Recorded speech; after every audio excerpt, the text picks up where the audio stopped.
Israel ও লেবাননের আজকের গুরুত্বপূর্ণ নিউজ।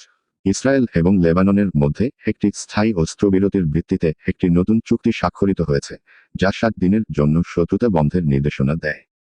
এই চুক্তির ফলে হিজবুল্লাহ যোদ্ধাদের ইসরায়েল লেবানন সীমান্ত থেকে 40 কিলোমিটার 25 মাইল পেছনে সরে যেতে হবে এবং ইসরায়েলের স্থল বাহিনীও লেবানিজ ভূখণ্ড থেকে পিছু হটবে। 2006 সালে দুই দেশের মধ্যে শেষ বড় যুদ্ধের পর গৃহীত জাতিসংঘ নিরাপত্তা পরিষদের রেজুলেশন 1701 এই চুক্তির ভিত্তি হিসেবে কাজ করছে। আলোচনাগুলি মূলত এই চুক্তির বাস্তবায়নের চারপাশে কেন্দ্রিত হয়েছে।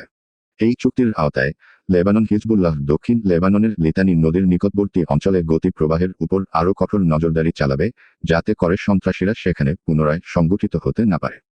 জাতিসংঘের শান্তিরক্ষী বাহিনী, লেবানিজ সেনাবাহিনী এবং একটি বহুজাতিক কমিটি হিজবুল্লাহ কার্যকলাপ পর্যবেক্ষণের দায়িত্বে থাকবে।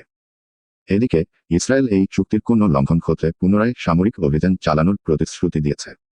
এই পরিস্থিতিতে উভয় পক্ষের মধ্যে স্থায়ী শান্তির জন্য এটি একটি গুরুত্বপূর্ণ পদক্ষেপ হিসেবে দেখা হচ্ছে।